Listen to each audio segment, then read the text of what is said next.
Lyle Simpson is with us. I am so pleased to introduce you to him. Some of you may already know who Lyle is. He's written a brilliant book, Fully Human, Fully Alive, a human model, a human model, a human model. That's what it's about. Fully human, fully alive. And you can get this book for a song on Amazon, Kindle style. That's how I got mine because I like to read that way, or hardcover or soft cover. But we are thrilled to have him with us. We talked off the air, and I could have talked to him for 10 hours. Lyle, thanks for coming on. I'm happy to be here. So, I mean, we have to talk about your background and your interesting life. But first, let's just dive into what made you write this book. Well, in the first place, my undergraduate work was in psychology and philosophy. And I, it's a long story, but I joined the Unitarian Church. And mainly because so many of my professors were sitting in the congregation. But anyway, uh, I became president of that church, Des Moines Unitarian Church. And interestingly enough, in 1917, the minister of that church is the one that actually named the Epicurean philosophy humanism in a sermon that he delivered. The church doesn't meet in June, July, and August, so he had to have a barn burner in September. He met John Dietrich, who's the first person in America that discovered the Epicurean philosophy, who was a Unitarian minister then out in Wyoming and moved to Minneapolis. And since there's only one Unitarian church per community, they meet regionally. So he liked what Dietrich was saying. So he wrote a sermon. He sent it to Dietrich to see what he said. And he says, "Well, I like everything about it except the title. People are never going to remember what you said because the title is so complex. You need something simple to call it, something like human or humanism." So that's what he did. And that's where it came from. And then he went on to be the former of the American Humanist Association. Well, I'm standing in my church library waiting for my daughter to get out of Sunday school. And I pick up the smallest book I could find because I'm dyslexic. And it was on the meaning of humanism. I'd never heard of that before. But I got to reading it. I discovered the American Humanist Association. And so I joined.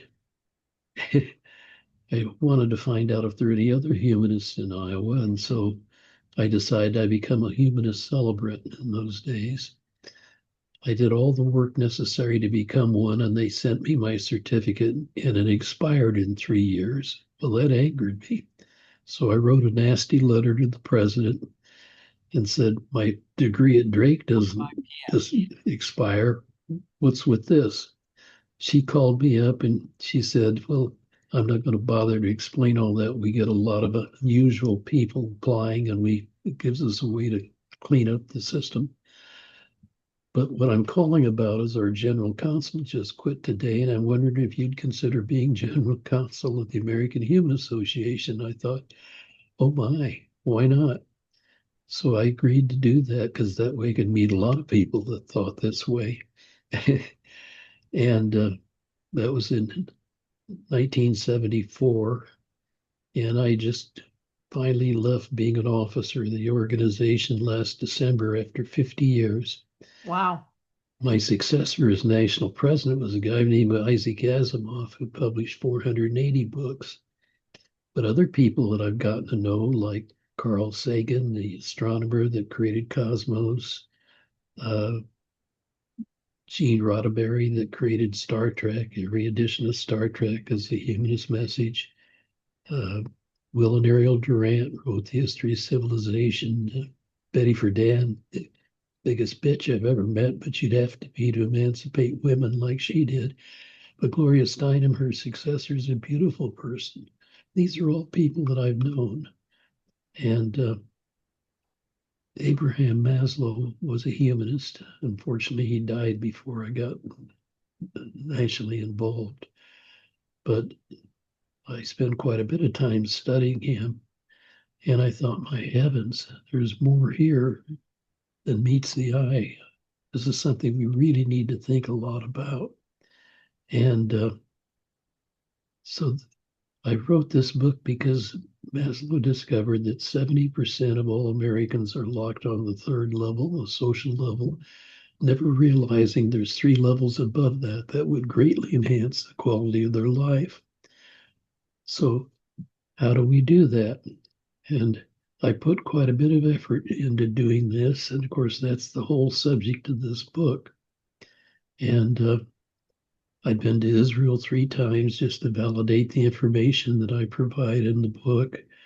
And the book has evolved over time, but I'm 88. This is probably my last time, but I'm quite content that what I'm saying in here is accurate. The book's been now published in English, French, German, and Spanish, Wow. and I've got an audio book, and uh, I, I'm trying to reach people to make a difference in the world because, frankly, when you look at life from a humanist perspective, you're not really sure there's such a thing as a life after death because there's too much evidence that it's created by man. So then what's the purpose in your life that makes it worth living? It's leaving the world a better place because you've been here. And what I find, which is really the sixth level of fully human alive, what I have found is that if you look at life in that way, I was a company commander in the Iowa Army National Guard, and my chaplain was an Episcopal priest. And he taught me you can't give enough of yourself away. The more you try and give yourself to others, the more comes back in ways you can never anticipate. So I've been an attorney for 62 years now, but I've always given a third of my time to society one way or the other. And one of my publishers published my resume that my law firm required I keep because when they start a lawsuit, they've got to determine there's no conflicts. And I've been on so many boards in the community, they didn't want to sue somebody only to find out I'd been a board member and they were excluded after they put in all that time. And so, anyway, the net result is that once you start doing that, and my resume is now 19 pages, it's in my Wow. website, and I can see the effect of many of these things. Death isn't particularly relevant anymore. And so I don't have any fear of death. In fact, I've told my funeral director that I want to be buried with a copy of my book, but I'd like a flashlight. He says, well, how about a candle? But I love anyway, that, right? How about a candle? Wow. And the amazing people that you've met and you have touched the world. It's quite clear, there's no doubt. And this is a big legacy for you, this book. And you talk about the 6 levels. And we're not going to tell everybody everything because they should get fully human, fully alive. Again, it's a song. You can get it any way you like it. So go to Amazon and get it. It is a fascinating read. And you talk about Maslow and you talk about, getting past three. What is, just briefly, because we want people to be able to read this and go deep because you did all that research, but what are the 3 levels above that people don't reach? well, maybe I should explain what all 6 of them are Okay. because Yeah. it makes a lot more sense when you start that way. Well, before Maslow created humanistic psychology, psychology started with Sigmund Freud, who 150 years ago took people with abnormal behavior and what he called uh, therapy. He would talk with them and try and put them back into mainstream society so they could function. And then we've all heard of the dog that you ring a bell and it's elevated. It created behaviorism. Behaviorism has the theory that all behavior is caused because of need deprivation. And Maslow was trying to figure out what was the need deprivation that made two of his professors such beautiful people? And all of a sudden he realized, hey, maybe we got all this backwards. If you Wow. have if you Yeah. have need deprivation, you're normal. Hmm. To the extent you get a need deprivation, you can become abnormal, clear down to the people Freud was dealing with. So he started studying what are needs. And what he discovered was very interesting. Instead of it simply being linear in terms of the strength of the drive, he could categorize them on 6 different levels that make a significant difference. And the difference between these levels is the drive strength on the needs above that are only 50% of those of the needs below that. And so he categorized them and he classified them this way. The strongest needs you have are those necessary to sustain life. And incidentally, this is not only for humans, it's for organizations and governments and everything else. The most important thing is sustaining themselves. And the drive strength is very strong there. Once you feel like you're secure, you move on the security level to feather your nest to make sure you can always satisfy those needs again in the future. But the drive strength on that level is only half that of the security level, is only half that of the Right. basic level. Once you feel like you've got your system in order, you move to the social level where you bring other people within your defense mechanisms to share life with them. Create love, you create family. There's a good reason why 70% of all Americans are locked on that level. And there could be 1,000 different reasons. Religion is one, and we can go back into that when we get done here if you want. But once now, even people that are on the social level may go up and taste the self realization level, but then they drop right back into the social level. But 30% of Americans actually can live on that level above, and 6% get to the level of actualization. What actualization is where all of your needs are satisfied. Hmm. And if that's true and you really can live on that level, selfishness declines at the same rate. And somewhere in the middle of the actualized level, selfishness goes away. And 1% of the people that are on the actualized level wake up and realize if they extend themselves for the benefit of other people, life is so much richer for them. And so they can become fully alive. And what I've discovered is that when you reach that level, death isn't relevant anymore. You are what you've created. And so you don't worry about those things. And so that's the reason that motivated me to write the book. When you get to that level, what is that feeling like? Well, in the first place, when all of your needs are satisfied, you can have what's called a peak experience.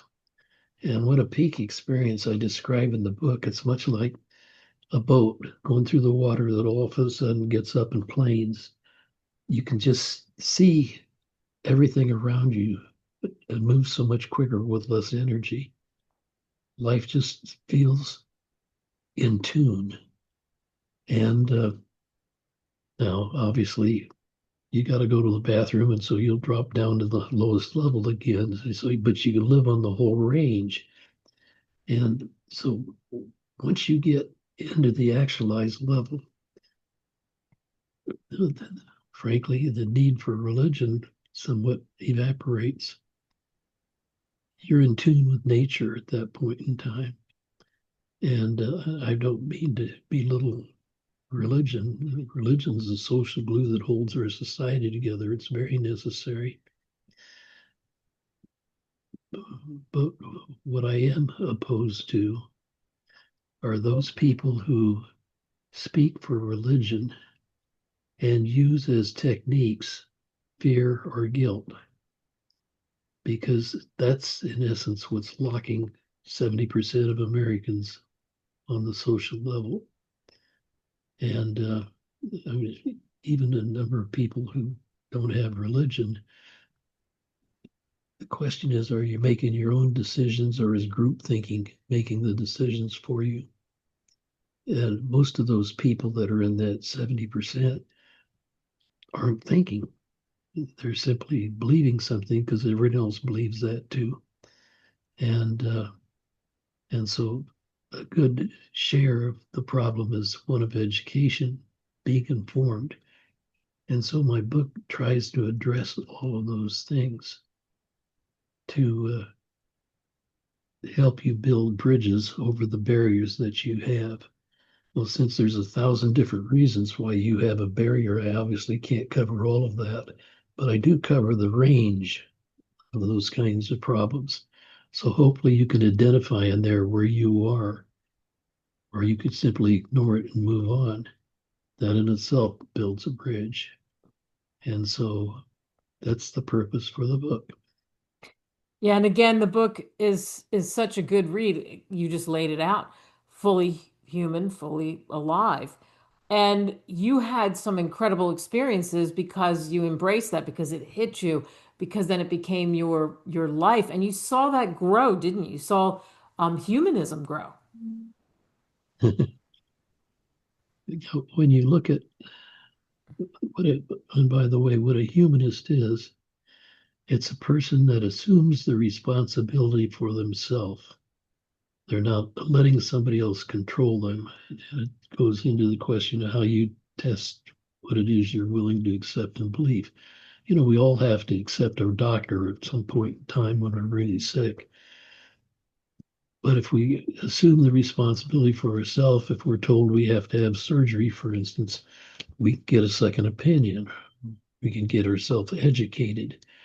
Uh, I've been involved in healthcare for over 50 years. Started out chairman of a public hospital in order to build mental health hospital. And I've been involved in Iowa's largest hospital system, 24 years, because I can see that for every hour I put in there, that it helps lots of other people some way or another. And anyway, I'm not trying to bore you, but I do find that once you get to the point you're totally satisfied as an individual, so you spend your time trying to make the world a better place for other people without asking for anything. You're not, there's no selfish intent at that point. You don't even need to be identified. And I haven't, I've not sought that, but you just feel right about what you're doing. You can see that your life is actually making a difference for other people. Well, my book is the result. Right, exactly. And I mean, if you've said this throughout, you've weaved it throughout, but Lyle, what do you hope people take away from reading your book? They hear our conversation, they think, I need to get this book. There's so much I don't realize. I want to not burn, I want to build those bridges. I want to be able to move through. What would you hope the takeaway is for a lot of the people? First, that they look at themselves and they realize when they're being controlled. And so they assume the responsibility for themselves. Now, the question is, if you're responsible for yourself, are you looking at opportunities when they occur around you? Because they occur around you all the time, so that you actually do something that benefits others. Once you start doing life from that perspective, you spend a lot of time seeking opportunities to do something. That's why I built a mental health hospital. I had a client who was seeing a psychiatrist. The psychiatrist was using electroconvulsive therapy on his patients so he could keep them calm long enough to work with them.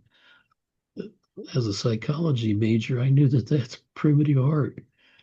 We only had 5 doctors in town, and the majority of them were using convulsive therapy, so I couldn't take them to court.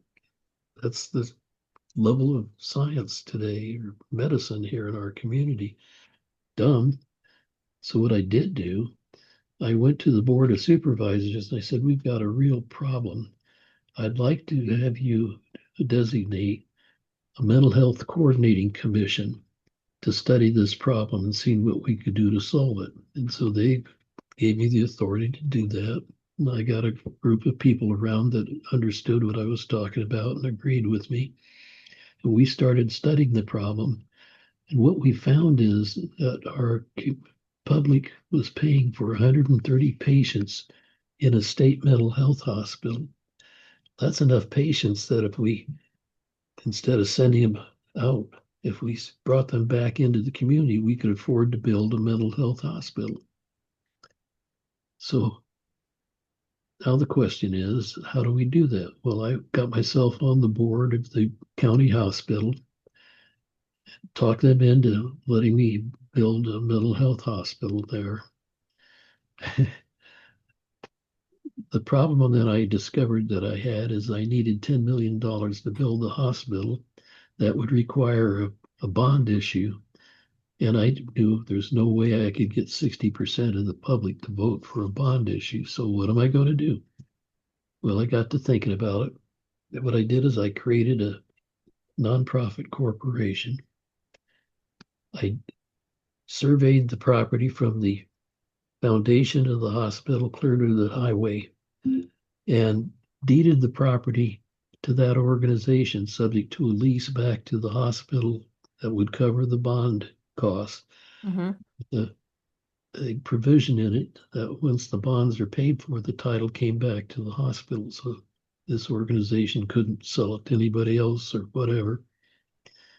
We built the hospital, brought back our 130 patients, but only 60 of them needed hospitalization. What the heck are we going to do with the other 70? There was no system for doing that. Mm. This organization then that owned the hospital went out and created a system.